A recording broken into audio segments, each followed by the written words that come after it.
Sige. Muli magandang gabi sa ating mga kapatid. Again, salamat Bro John Paul sa tapat na pagturo sa ating pag-aaral ngayon. Salamat bro. So let me read my reflection na nakatagalog. Mga reflection, una, napakasimple ng utos, ang kasal at pakikipamatok ay para lamang sa kapwa mananampalataya. Sa ikalawa naman, tiyak ang kalooban ng Diyos. Hindi ito para sa kapahamakan natin, kundi para sa ating ikalalago at para sa tunay na ikaliligaya natin. Makipamatok ng naaayon sa kaloob niya para sa kaluwalhatian niya. Salamat nga doon bro na-emphasize kahit na-discuss naman na nung last Lord's Day. Mahalagang reminder talaga no, na laging binibiro ni Pastor RD. Kung ano pa yung pinakasimpleng utos, yung pa yung madalas na binabasag. Eh nawa, wag tayong katagpuan sa pagbabasag ng napakasimple at napakabuting utos. At yun nga, like, why do we get married in the first place, di ba? Like, why would we want to be unequally yoked? Like, what does an unbeliever have that a believer doesn't? Things of this world, common na yun eh. Pero sa mga mananampalataya, ano bang meron sa atin? Di ba't si Kristo? Tang biyaya niya ng buhay na walang hanggan. Siguro yun talaga yung nagiging main concern natin culturally na di importante yung faith, di importante yung mga bagay patungkol sa Diyos. Ano yung mga importante? Mga bagay na temporal, mga bagay na pumapanaw o nawawala over time. Ika nga nila, subjective blessings mas important pa kaysa sa objective blessings. So yun, kung kayo isang mananampalataya, heed the warnings and look at the blessings, di ba? It's not about you, it's about God and His glory. So yun lang naman sa reflections ko, brother. So sa questions ko, number one, how do we prevent having strong affections to those outside the faith? So more on the practicals. And number two, siguro sa end mo rin bro, ma-emphasize din. What makes an equally yoked marriage worth it? So yun lang naman bro. Ayun, thank you bro sa reflection mo na nakatagalog. Mga reflection. Ayun, sige. Sige, next, siguro, pagkatapos ko sagutin yung iyo, next si Ate Monica, tapos si Jan Titus. Ayun, si brother. Sige po. Yung tanong ay, how do we prevent having strong affection to those outside the faith? Pangalawa ay, worth it. Yung una, how do we prevent having strong affections to those outside the faith? Hmm. Kasi parang may, ano yun, no?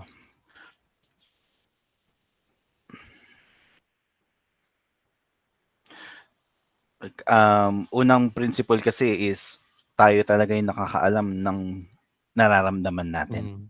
No? Kilala natin yung sarili natin, ano yung mga triggers natin, ano yung mga bagay na nagbibigay sa atin ng parang feelings of intimacy na. So, it might be na hindi nila Mm. ini-intention iyon, pero we are already having that perception sa sarili natin in times na nakikipaghalubilo tayo sa ibang mga tao, lalo na sa mga unbeliever. Um, I think there is no one answer doon sa tanong, no? Mm. Kasi iba-iba yung dynamics na meron tayo sa kanya-kanya nating mga ginagalawang espasyo or ginagalawang mga buhay. Meron na kailangan mo talagang palaging kausap na opposite sex kasi Mm. you're required in your job. Merong ganun talaga eh, no? Yung kailangan mo siyang Mm. kausapin palagi. Meron Mm. din naman na yung palagi mo nakaka-interact kasi parang same kayo ng wavelength, no? May mga ganong instances. Yun lang. However, siguro nandito yung line na kailangan maingat ka sa mga pananalita mo at kailangan sa sarili mo ay meron kang pag-iingat sa kung paano ka Mm. makipaghalubilo mismo. Yung kasi hindi natin makokontrol yung iba eh. Ang makokontrol natin is how we respond and how we deliver ourselves before the world. So, we are called to be salt and light before the world. Ang interaction natin palagi sa ibang tao is that of influencing them to the gospel. So, syempre kung babae yung kausap mo ay mag-isip ka na. Pwede naman kasi talagang i-evangelize mo yung babae, no? Or yung lalaki. However, it's safe not to. Maybe lead them to a friend, a Christian friend mo, or a churchmate mo. Pwede mo silang i-refer doon. Someone who is more mature to you. I-refer mo sila kung nakikipag-usap na sila sa iyo patungkol sa faith and patungkol sa ibang mga bagay. Um, you must be clear with your boundaries when dealing with unbelievers, especially kapag nagpapakita na sila ng affection. You can actually be honest to them. Kunwari ako, kasi ang deal ko talaga sa lahat ng mga kausap ko ay wala. Trabaho kita, nandito tayo ngayon para magtrabaho. Kung may pagkakataon na mag-usap tayo sa pananampalataya, mag-uusap tayo. Pero hindi ako magsisik nung panahon na kakausapin kita ng private lang tayong dalawa. Lalo na kung babae. Hindi po pwede yung parang private talk, no? Para saan yun? Iwasan yung mga ganun. Iwasan yung mga spaces or mga pagkakataon na alam mong i-enclose ka sa ganoong situation. Consciously, kailangan tinitingnan mo yung mga pagkakataon. Ang sabi pa nga is flee. Diba? Kapag may mga ganun na nararamdaman mo na flee. So, distance yourself from people na nag-express na ng intimacy. Be clear to them about your principles and about your faith. And actually, sa simula pa nga lang ng pagpapakilala mo sa kanila,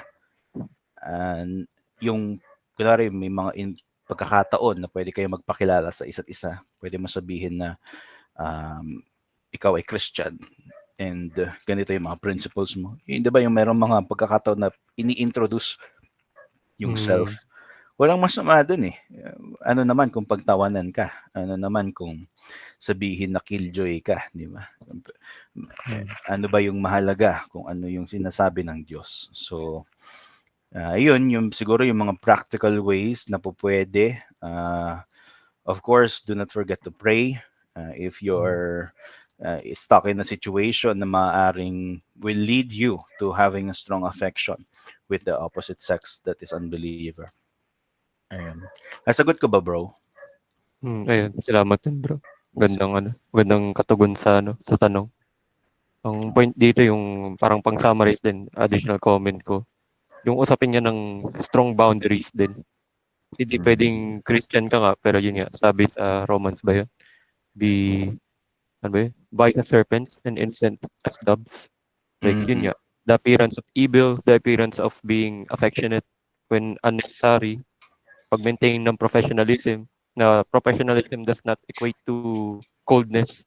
Professionalism equates to professionalism. Like, yun nga, common naman to lagi sa workplace or sa school. Like, do the job. Like, do the work.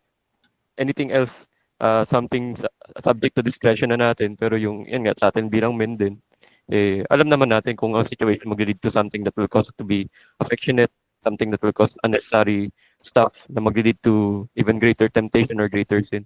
Yes. So yun, strong boundaries. At yun nga, introduce mo yung gospel, lalabas din yung tunay na kulay ng ibang mga tao na yun nga, KJ. O yun na. Ano pang point mo pa? Paano magkakaroon ng strong affection sa tao? Nagsabi sa'yo na KJ ka, di ba? So yun, salamat din, bro. Ayun. Pero hindi naman natin sinasabi maging bato na lang, ano. Hindi naman. Walang ganun. Hindi, extreme naman yung, hindi rin Christian, kasi loving your neighbor pa din yung principle natin. So, yung pangalawa, what makes an equally yoked marriage worth it? Oh, syempre, si Christ, no? Yung Panginoon natin yung yung dahilan ng pagiging worth it ng isang equally yoked marriage. Life is full of experiences, no? And the best partner we can have is the best blessing that God gave Adam or God gave Eve. Yun ay isang mananamba na kasama or asawa. So, ang ganda nung sinabi ni yung kapatid natin sa church, si Ed yata yung nagsabi nun. Yung parang Thanksgiving yun, parang may session sa church Ganun. Tapos sabi niya, pinagpapasalamat daw niya yung yung si Blessed kasi katuwang niya sa kabanalan. Ayun, ganda nun. It makes that's what makes an equally yoked that is what makes equally yoked marriage worth it. Yung may katuwang ka sa kabanalan. Yung maglilid sa iyo sa evangel in times na you're being shrouded with your vision or clouded with your vision. Someone who will stand firm in the times of weakness. Ayun. Ayun, bro. Salamat, bro. Siguro final comment na lang din. Talagang marami examples nga sa Bible of godly faithfulness in both spouses, no, husband and wife. Siyempre, subjectively, best example talaga yung mga nasa ERBC. Pero dagdag na rin din, magaganda example din sa mga iba-ibang churches na Yes. totoo, hindi bulag yung Diyos na hindi rin mahina yung Diyos. When God provides according to His will to be in an equally yoked marriage, and hopefully someday sa atin din mga single men and women, that it will truly be a blessing. And Yes. for now, we are already fully blessed in Christ. Yan. Additional avenue na lang yan to obey the command, additional avenue to glorify God. But by the end of the day, to be in an equally yoked marriage is a great blessing. Pero great curse din pag unequally yoked. So, mag-ingat na lang talaga. Yes, Salamat great muli, verse. brad. Yes, tama ka. Sabi nung Puritan, kung meron daw great blessing sa marriage, the greatest of sin is being in an unequally yoked marriage. Sabi niya. So, ang bigat nung Puritan, although merong bearing talaga yun. Ayun bro, may dagdag ka ba bang tanong? Siguro naalala ko na lang. Sa usapin ng sa scripture kasi, di ba, sa Exodus 34 something ba yun? Or 34:7. Hindi ko sure kung yun yung exact, no? The Lord curses to the third and fourth generation. Yes. But if you will obey my command and do all my precepts, I will bless you up to the 1,000th generation. So, ang laking comparison, ang laking contrast. Yes. Mabigat yung curse, pero mas mabigat kung tapat tayong susunod sa kabutihan. So, yun lang naman, bro. Salamat.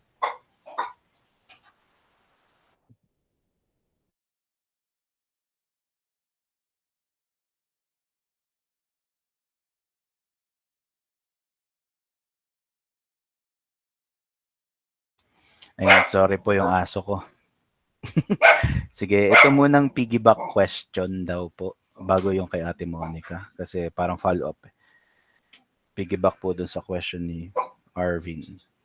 Sabi ni Queenie, Sister Queenie, even when unbelievers know our Christian stance and we are maintaining boundaries, how can we decline their invitations or romantic advances while staying true to our principle?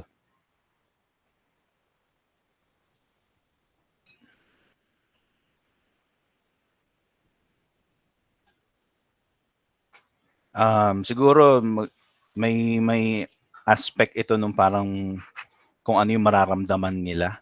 Ang principle palagi sa ganitong mga bagay ay ang sabi pa nga ng flee from sexual immorality. So it doesn't matter kung ano yung maramdaman nila. You don't have to be rude, of course. Witness pa rin tayo ni Kristo even in these circumstances. What we can do is to just actually say no or even do not reply to them. Yung mga ganitong pagkakataon, wag na nating i-entertain pa. Kasi kapag ang principle natin in dealing with these things ay hala baka masaktan ko siya. Saktan mo siya. Kasi may warrant ka. Ano ba ang mas mabigat, di ba? Yung sakit na mararanasan niya o yung kabanalan na pinapanatili natin. Malaki ang epekto as we have discussed with regards sa spiritual impact na equal yoke. So do not give a tiny chance to sin. Sin prowls like a lion waiting at the door to open. Diba? So, ayun, just say no po. Siguro it will suffice. It depends kung gaano ka lalim yung relationship niyo. Maybe kaibigan mo, ganyan. it's time na sabihin mo sa kanya na wala akong boy best friend. Wala akong girl best friend. Hindi totoo yun. Hindi po pwedeng mangyari iyon sa Christian.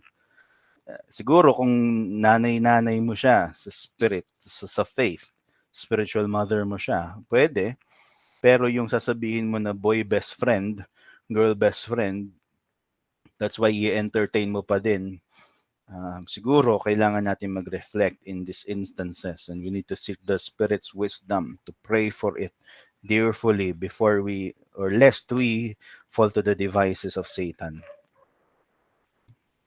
Ayun po. Siguro po ano po, manakit, haha.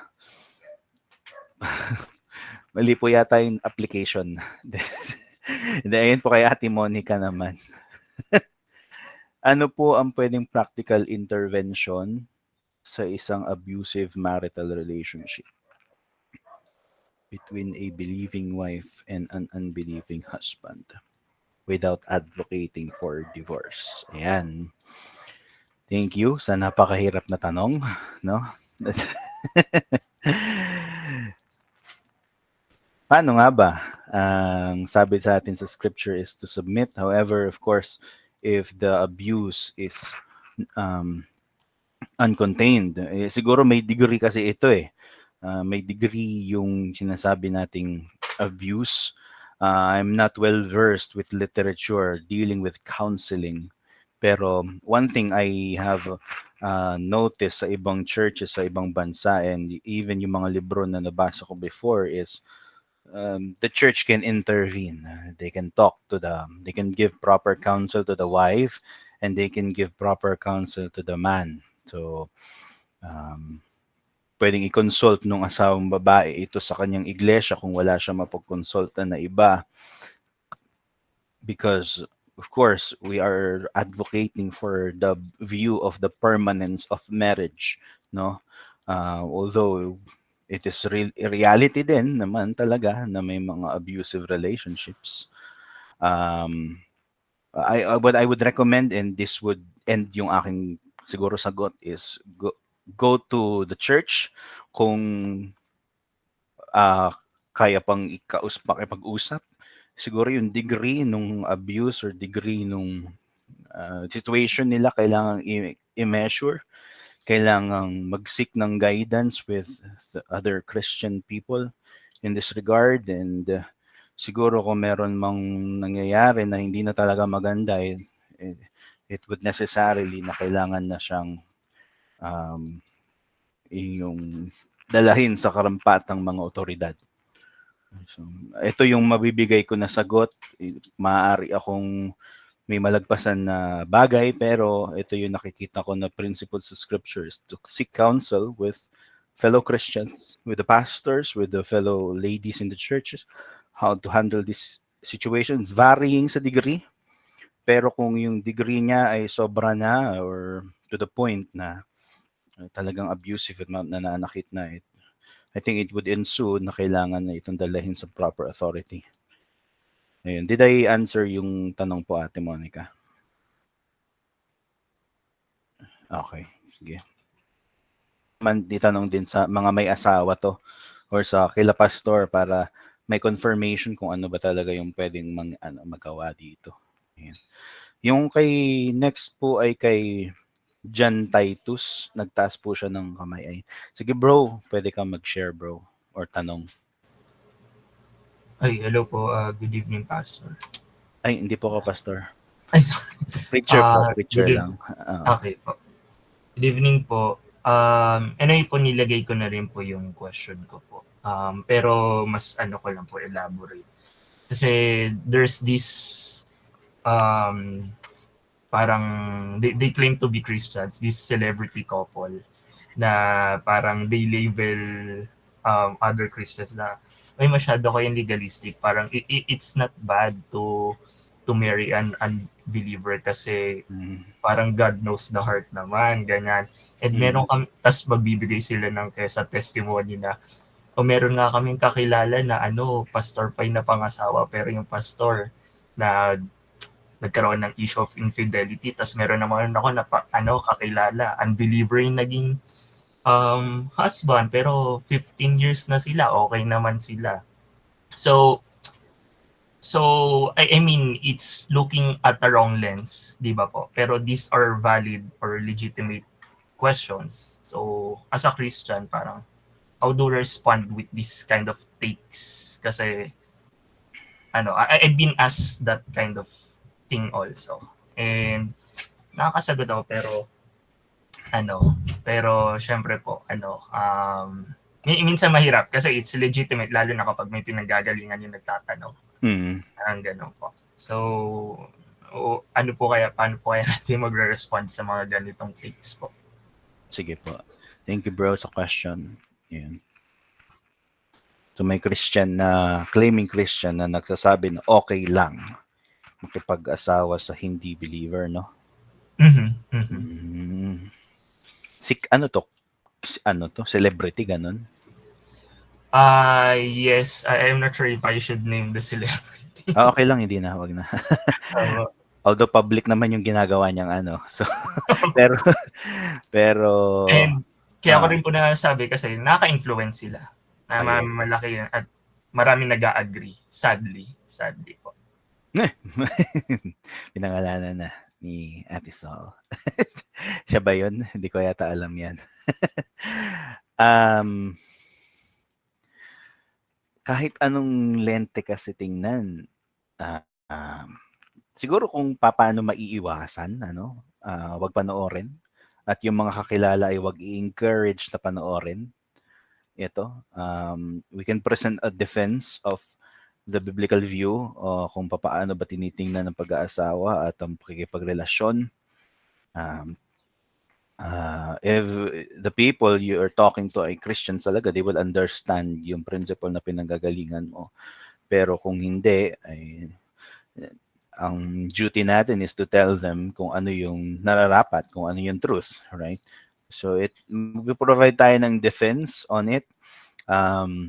Kung may tanong man sila, we can answer it. The answer would be, according to the scripture, 2 Corinthians 6:14 to 17, no. So, hindi pwede. So, maganda, pasagutin natin siguro pagkausap mo talaga yung ganitong tao at legitimate yung pinanggagalingan nila. Makinig lang tayo ng makinig kung saan sila nanggagaling.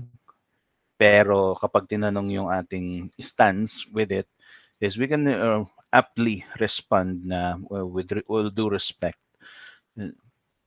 You can mention that you believe that the scripture is the final authority in this matter, and we're not saying we're not empathetic to their experience. However, as much as possible, as a person na single pa, ang sinusunod mo is kung ano yung nakikita mo sa scripture na totoo, na principle.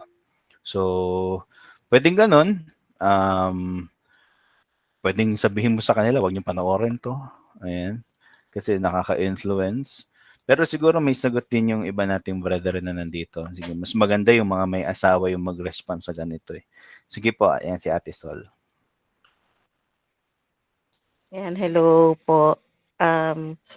Mag-a-add lang ako dun sa sa sagot ni Paul dito sa question ni John Titus. So, ang respond natin sa ganito na kasi ang una natin kasing iniisip, no, parang kasi yun yung usual talaga natin nakikita eh, parang mas yung mga unbeliever na couple, nagtatagal sila. Normal talaga yon na meron talagang mga gano'n na mga mag-asawa na talagang nagtatagal, pero unbeliever sila. Pero it does not, validates or it does not give us a reason na sabihin natin, "Okey yun, okey lang yun." Kasi again, bilang mga mananampalataya may inutos ang Diyos. Yes. Meron siyang commandment na ang sinabi dun is we should not unequally yoking with an unbeliever, napakalinaw nun. So, hindi ibig sabihin dahil, "Ay, okey lang kasi unbeliever nagtatagal, so okey lang yun." So, wala dapat sa ating word na okey lang yun. Kasi hindi talaga, hindi natin puwedeng i-validate na okay lang mag-unequally yoking kasi nagtatagal naman. Mhm. Hindi siya dapat gano'n ang maging reason natin. Ang maging respond natin is i-share natin ng gospel yung mga unbeliever na yun, na mag-asawa. Yun yung dapat na maging response natin, yun dapat ang maging, pinaka-aim and objective natin sa mga mag-asawa na nagtatagal. Ang pinaka natin is ilapit natin sila kay Kristo. So Mhm. yun yung pinaka-isa nating dapat main concern. Hindi para tignan na kinasal sila, matagal sila, so okey lang yun, 'di dapat. Mhm. And then, yung isa dito na tanong niya is, since there are unbelievers who are more respectful and loving as a spouse than fellow believers. So, um, yes, may mga naman talaga na mga mag-asawa na talagang respectful, puwede natin sabihin kasi yun yung nakikita natin, Mhm. pero hanggang dun lang yun. Mhm. Dapat tignan natin is yung relationship nila kay Kristo kasi Yes. tandaan natin yung church ay ang definition niyan ay marriage. So, Yes. ang pinaka-definition ng pagmamahal ng Diyos sa iglesia ay marriage ang pinaka-ano ton, model. Mhm. So, paano naman natin madi-distinguish yung pagmamahal na yun kung ang magiging comparison natin ay yung unbeliever na marriage? Mhm. Napaka-ano, 'di ba, parang Mhm. kung yun yung magiging Yes. ano natin, napakalabo, 'di ba? Pero if it is your 'pag makikita mo is ang kasal na yon, ang mag-asawa ay talagang mga mananampalataya, magandang definition ng model na maiintindihan mo talaga that, the husband is the one who leads and the wife Mhm. the one who submits. Yun at yun talaga makikita ng mag-asawa. There is no perfect marriage, of course. There Yes. are there are times that you cannot be loving, there are times that you cannot be respectable, but that does not define that, "Ay, okay lang kasi yung unbeliever mas respectable, etong believer hindi." So, hindi yun ang dapat maging basehan natin, yung respectable and love. Ang basehan natin is ano yung, pananampalataya niya kay Kristo. Ano yung relasyon niya kay Kristo, Kristiyano ba 'to, hindi. Yun yung pinakamahalaga sa lahat. Hindi yung hindi ang pinaka-aim mo ay maging respectable ako, maging loving ako sa maging asawa ko, pero, it does not make sense. Dapat ang pinaka-reason natin, ang pinakamakita natin is yung relasyon mo kay Kristo. Mhm. Because the respecting, loving, calm, kasi ang pinaka, um, in order for you to do that, it's because you're a Christian. You will Yes. understand it. To you respect your wife, to respect your husband, to submit and to love him or her, um, ang magiging, tawag dito, magiging basehan mo nun is ang Biblia, si Mhm. Kristo. So, wala tayong ibang mga puwedeng mga pagbasihan o maging model kung hindi si Kristo. So, ayun lang po. Thank you. Thank you po. Ayan, ganda ng sagot. Amen po. Yun na. Yeah. Thank you, thank you Ma'am Marisol, Sir John Paul, and thank you rin kay Arvin. Ang galing po. Natuwa ako sa mga ano po, sa mga sagot. Honestly kasi nahirapan ako pa Mhm. sagutin 'to lalo na kapag may parang may kilala mo yung ganito na rin na influence na rin yung ganitong Yes. mindset and may hugot sila bakit ganito sila magtanong or ganito na yung pananaw nila. Pero siguro yun. Kaya thank you po. Thank you Yes. sa pagsagot po. Actually, Ayan. ang ganda mo diyan, Titus, kasi you are already, yung parang nagkakaroon ka ng mindset na mali yun. Nagkakaroon ka ng mindset na nagkakaroon ka ng, parang agam-agam sa heart mo na parang may mali dun. Kasi you are already realizing na hindi talaga yun tama. Mhm. Maganda yun, Mm. magandang ano yun, judgment na nakikita mo na meron talagang standard ang Biblia when it comes to marriage, at magandang ano yun, magandang indication yun that you are not patterning yourself into the world. Kasi ngayon ang mundo gano'n na talaga ang definition nila ng marriage. Actually, even the marriage itself, it's so ano na siya, hindi, bahid na talaga siya ng kasalanan itong mundong 'to. And thankfully, some of these young people and some of these, katulad yung mga singles, you're already understanding what is the biblical meaning and concept of marriage. So it's good. Yun lang. Amen. Solid Deo Gloria. Thank you po. Thank you po. Ayan. Sige po. Yan. Okay na tayo dun. Kay ano na lang, Aletea Zabela Padilla. Ayun. Paano po ang dapat gawin ng mga anak na Kristiyano na bunga ng abusive relationship ng kanilang magulang na unequally yoked na pinagbubuntunan sila ng marital problems nila? Ano po dapat ang tamang attitude nila para maging mabuting witness sa kanila but at the same time maprotektahan ang sarili nila? At papaano po ang tamang paraan ng pag-bring up ng concern na ito sa elders ng local church ng mga taong ganito? Alam mo, yung ganitong mga problema ay talagang malapit sa puso ko yung ganyan. It touches my core.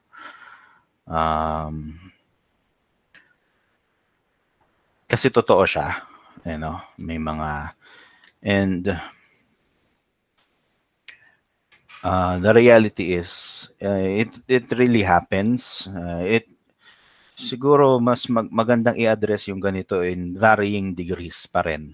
Okay. Kasi iba-iba yung degree ng abuse na tinatawag natin. At mahirap mag-categorize ng abuse dahil lang naramdaman ng tao yon. So, but validating the question, assuming that the question is tama yung proposition niya, ang mandato sa mga Kristiyano ay lalo na sa mga Kristiyanong anak ay sumunod at igalang ang mga magulang nila, to honor their parents, to honor their mother and their fathers.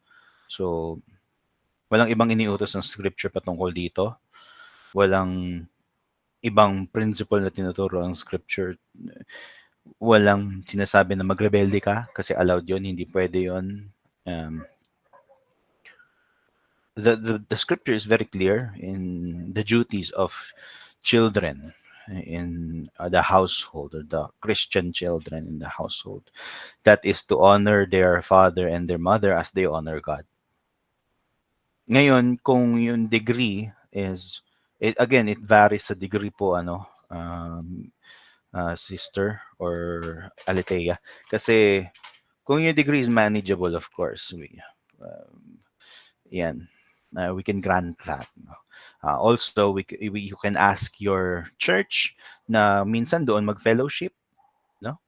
Minsan, kunyari, may mga Kristiyano may mga Kristiyanong matatanda doon sa iglesia na kapitbahay ninyo, malapit sa inyo.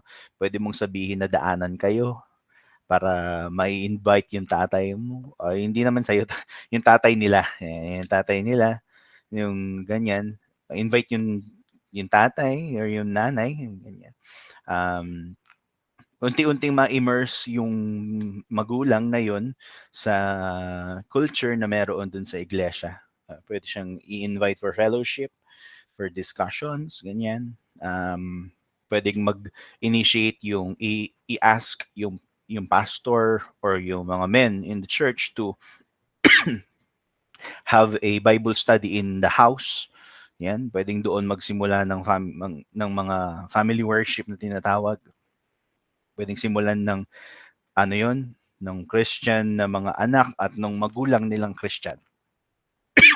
Isik nila yung guidance ng mga kalalakihan sa church na magsimula ng family worship led by them doon sa church. Tapos pwede yun, syempre hindi mawawala is ipag-pray yung magulang na unbeliever.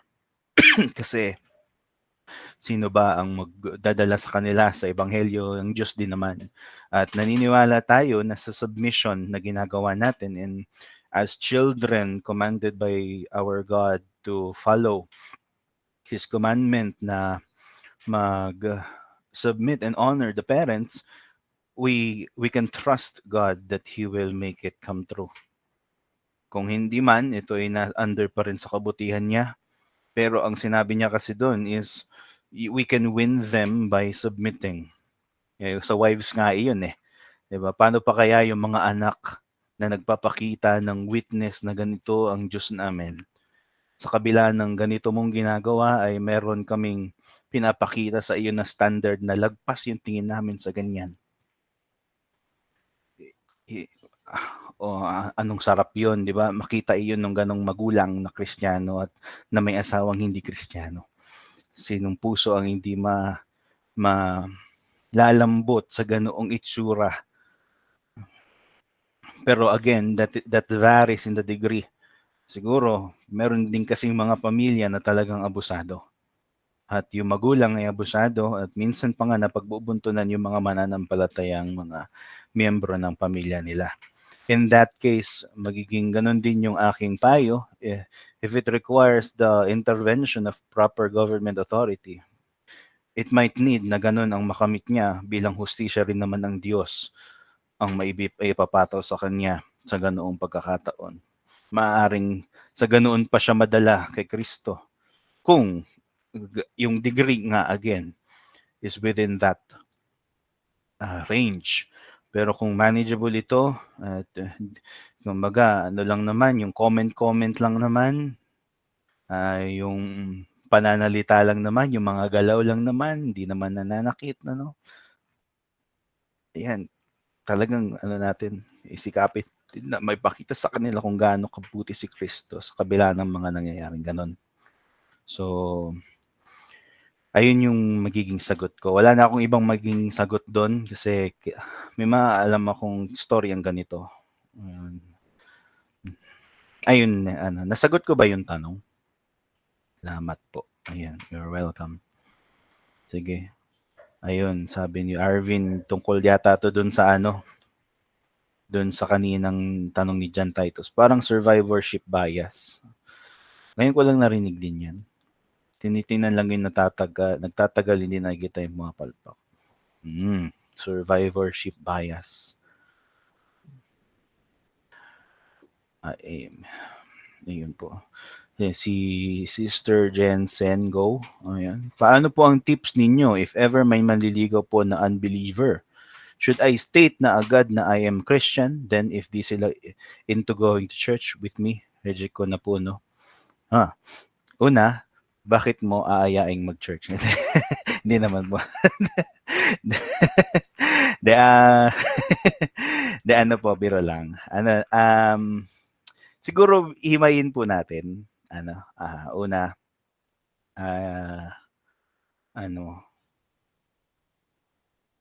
ang hirap kasi sumagot ng ganyan, pero ang clear kasi sa lecture natin ay wag i-entertain. Even sabi nga ni Sam Waldron, alam mo yung mga pagkakataong nai-entice ka na.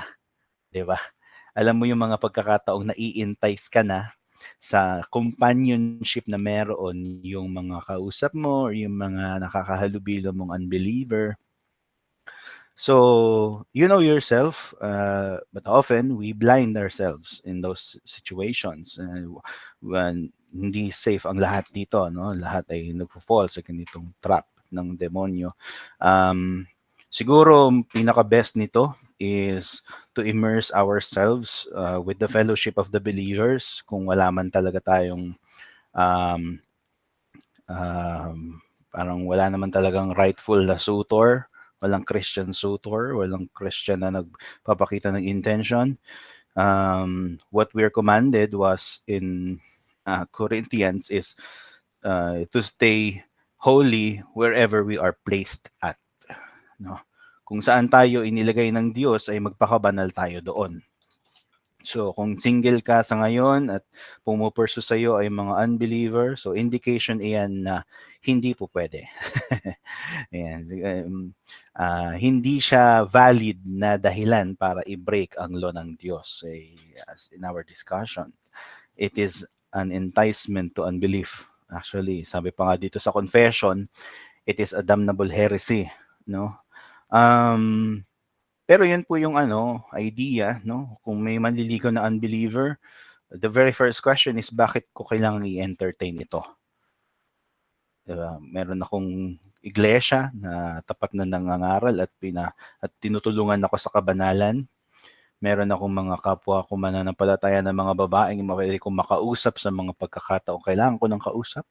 Ba't ko kailangan makipag-usap sa kanya sa panahong siguro nabobore, yan, or siguro ayun po yung masasabi ko dito. wag niyong isipin na ano siguro i-invite niyo sa church. Parang ano ayoko masabihin parang ano po kasi yung dati parang evangelligaw, parang parang gano'n. Ayan si ano po, Ate Sol, Ate Sol. Okay, bigyan natin ng ano, ng practical na lang. Ayan, yan, babae din. Yes, siyempre during on my single, yung single din naman ako, I have experiences din ng may mga unbeliever din na nagkaroon ng interest to have to court, ganyan. So, sobrang ano talaga ako nun, sobrang wala pa akong pagkakaalam, totoo ito totoo 'to, wala pa akong pagkakaalam about talaga sa unequal yoking noon. Hindi ko pa siya naiintindihan masyado, pero dahil sobrang focus talaga ako kay Kristo, sobrang mahal ko ang Diyos, sobrang mahal ko yung salita niya. Ang pinaka-focus ko talaga nun is number one, Kristiyano ang gusto kong manliligaw ko. 'Pag talagang unbeliever agad, ano talaga yan, dead man na agad. Ang sinasabi ko kaagad, ito lagi ang sinasagot ko lagi is number one, um, ano siya na, hindi kasi ako tumatanggap ng courtship na hindi hindi ko katulad ng, pananampalataya. So, sana maintindihan mo pero puwede tayong maging magkaibigan. So, napakasimple lang, 'di ka naman 'yun pipilitin, eh. Mm. So, as in napaka-practical lang nun but it's more meaningful, napakasimple, hindi mo naman kailangan pang palabukin pa na, "Ay kasi ganito ito, kasi yung doktrina namin, Mm. So, kahit gano'n napakasimple lang nun and alam mo kahit sa gano'ng mong sagot, it can also make a way na para siya ay magkaroon ng interest, ano ba yung religion niyo? So, dun na magi-start yung pero again, hindi po ikaw ang dapat mag-she-share sa kanya. So, Yes. ang maganda is introduce mo siya sa kapwa lalaki. Hindi Mm. dapat ikaw mismo yung evangelize sa kanya kasi magkakaroon na siya ng, puwedeng maging way din kasi siya na parang yun yung sinasabi ni Paul na maging evangeligaw siya. So, Mm. mas maganda na ibigay mo siya or, tawag dito, yung i-ano mo siya sa mga kalalakihan, hindi ikaw dapat. Kasi hindi, magiging way pa siya ng something, ganyan, ganyan. Ayan. So, do not make any necessary words pa, just make it simple. Ay, sorry kasi iba kasi yung, um, pananampalataya ko. Ah, ang inaay ko kasi ngayon is talagang mananampalataya, Kristiyano, ayan. So, napakasimple lang nun, effective naman siya. Sinasabi ko. Then may tanong pa siya dito, eh, ayan, Lukewarm. po kung lukewarm Christian siya, should I withdraw myself na lang po para Mm. actually this is one of, dangerous 'to sa totoo lang. Yes, yes. Yung lukewarm Christian, dangerous 'to if lalo na siyempre made-determine natin. Kasi number one, bilang isang babae, ang kailangan hanapin natin is mature. You do not need lukewarm Christian kasi, kung pipili ka ng, magiging asawa mo hindi hindi ka pipili ng manliligaw, hindi gano'n dapat ang mindset mo. Ang mindset mo is pipili ako ng mapapangasawa. Yun na talaga ang pinaka-mindset mo. Pipili ako ng mapapangasawang lalaki. Ang pipiliin mo mapapangasawang lalaki, number one, Kristiyano, and second, matured talaga. Kasi siya yung magdadala sa'yo sa pananampalataya, eh, paano kung lukewarm yun, 'di ba? So, dangerous yun, danger. So, alert dapat tayo dun. So, hindi hindi makikita natin yung pagiging matured niya in terms of how, number one, he loves Christ, he loved the church, he loved the word. Talagang dun mo yun makikita kasi sabi nga 'di ba, "By their fruits you will know them," eh. Makikita mo talaga yun, sinabi ng Bibliya yung makikita mo yun by their fruits. So, it is nasa sa'yo na yun. Ngayon ang question, papaano mo naman din yun makikita kung ikaw mismo kulang ka din sa salita, kulang din yung knowledge mo about the word. So, dapat ikaw din bilang isang babae, linangin mo din yung sarili mo na mas matured ka din. Na makita mo din yung pananampalataya na magiging mapapangasap ta's ikaw di ka din nagpapaka-mature sa salita. So, dapat two-way yun, ikaw din magpaka-matured ka din. Hindi puwedeng sila lang, si lalaki lang, ikaw din mismo kasi paano made-determine yung fruits niya kung ikaw din naman, 'di ba? So, too eh. Dapat bilang babae magpaka-mature din tayo. Again, it's danger. Mm. Danger yan yung panga-lukewarm Christian. Di ko nga alam eh, bakit naging Christian yung lukewarm.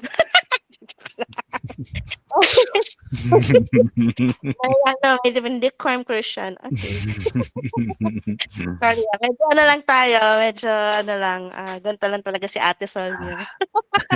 Kailangan ko ni Paul. Ayun lang. Sige, thank you. Ayun, ganda. Thank you po. Sige.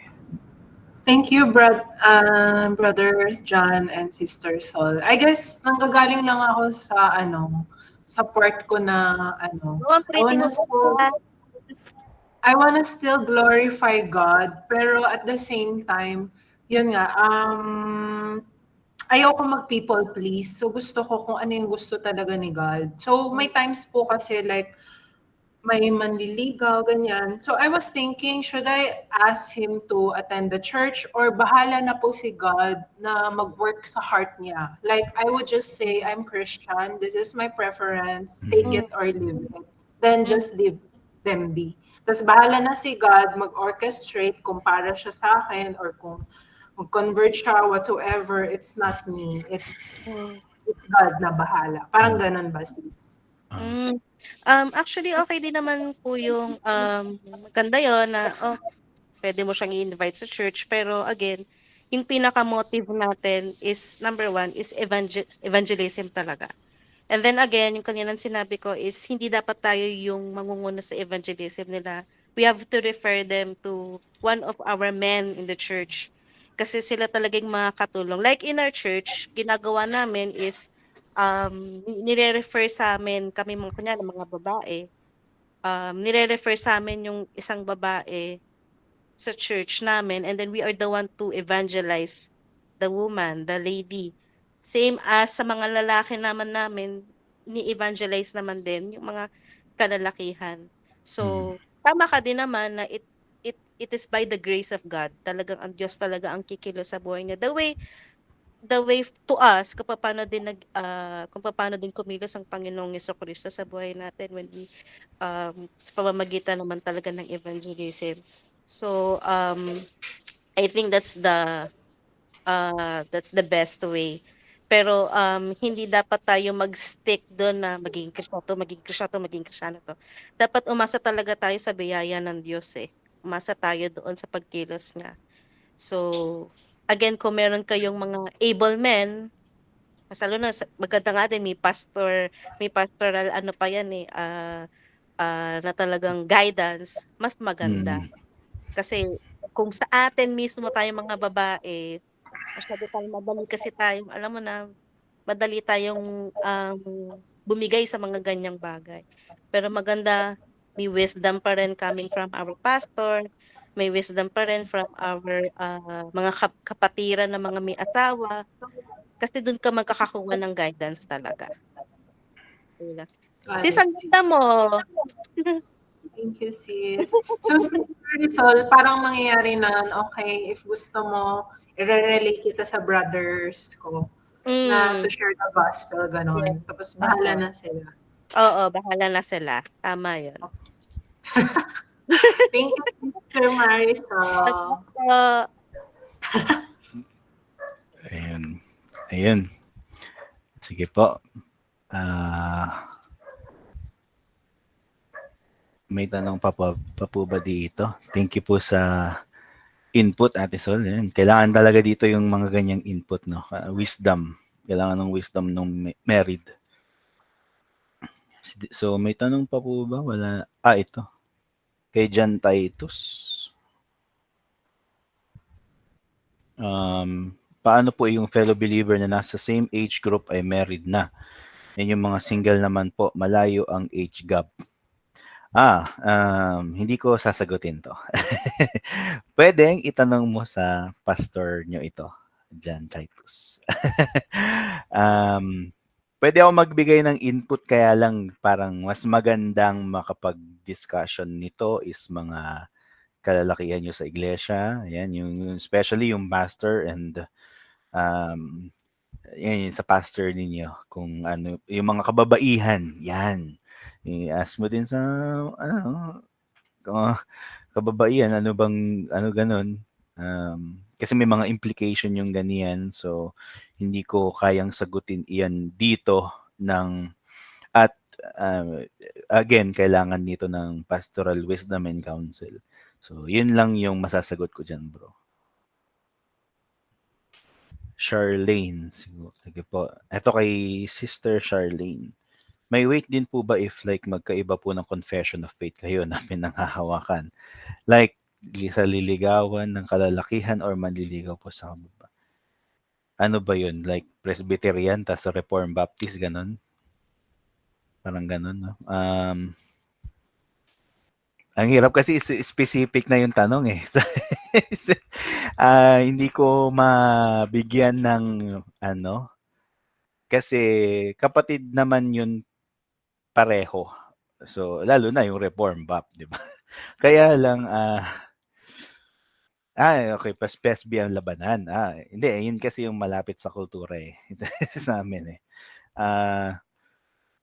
Siguro ano, Sister Charlene, pwede mo tong i-consult sa, again, sa pastor, pero kung magbibigay man ako ng preliminary, kung secondary issue naman yon at Christian talaga siya, lalo na dapat member siya ng church ninyo or church ng, dapat member siya ng same church nung, hindi naman ikaw to, no? So, ano, yung member siya ng same church, ganun, or may kakilala sila sa mga church na pareho. So, yun, dapat in the Lord eh, yun yung ano eh. Kung secondary issue, siguro pwede mo pag-usapan, ganun. Pero kung yung matters na hindi mo kayang hindi kayang i-give up ng Christian, siguro may wisdom din na i-consult sa pastor at tingnan yung option na hindi, kung ganun. Kasi kung doctrinal at primary doctrines yung pinagkaiba, kunwari oneness, oneness tapos ikaw Trinitarian, di ba? O yung Christian Trinitarian, ang hirap naman nung ganun. Talagang iwas na. May siguro po ganun yung masasabi ko. Kung si Christian man ay from other confession of faith, pero yung sa nanliligaw ay ano, may wisdom dito na willing ka ba? Kasi ganun talaga eh, may dadating. Willing ba yung Christian na yon na i-embrace or kausapin yung liligawan or manliligaw sa kanya patungkol doon. So, ayun yung ano, pwedeng konsulta sa pastor and sa mga ladies sa church. Yan. Kasi, ayun, may malaking implication to kung depende sa doctrine. Siguro. Ayun. Sige po, wala na po yatang tanong. May tanong pa po ba? 2 minutes po. 1 minute na lang. 1 minute. Kasi, ano po eh. Bro, sagutin ko yun sa age gap. Sige po. I think wala para sa akin wala naman paano ba? Meron kasing tayong idea na parang if age gap ka naman siya ano. May mga ano kasi yan eh. May mga tawag dito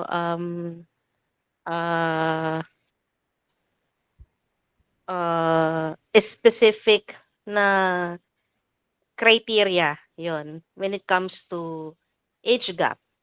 So, for example, sige, sa amin na lang mag-asawa. Ako, mas older ako kesa sa husband ko. So, ang age gap namin is 5 years. So, may kita ba natin siya na hindrance sa amin? Kung kayo na nakakakita ngayon, is that a hindrance? Hindi eh. Kasi ang una kong nakitang criteria sa husband ko, even though he is 5 years younger than me, is matured siya in faith. Pagdating sa kay Kristo, pagdating sa salita ng Diyos, pagdating sa paglakad sa pananampalataya, matured siya in a sense ng naiintindihan niya yung mga bagay. So, siguro ang makikita na lang natin is papaano yung knowledge naman niya sa ibang bagay. So, siguro yun yung medyo meron tayong pagdating dun, ay kasi bata pa mag-isip, ganyan, gano'n. So, dun ka na lang siguro titingin sa parte na yun. Pero again, sa age gap, we have to also be careful. Hindi dapat tayo magkaroon tayo ng, sense of ano ba yung sinabi mo nun Jess? May sinabi si Louie kasi nung napag-usapan namin 'to, eh, yung, magkaroon ka din ng kahit, konting carefulness. Careful ka talaga pagdating doon sa part na manliligaw. Kunyari lalaki, manliligaw ka na sobrang batang-bata naman kaysa sa'yo, parang tignan din natin yung mga gano'ng klaseng bagay.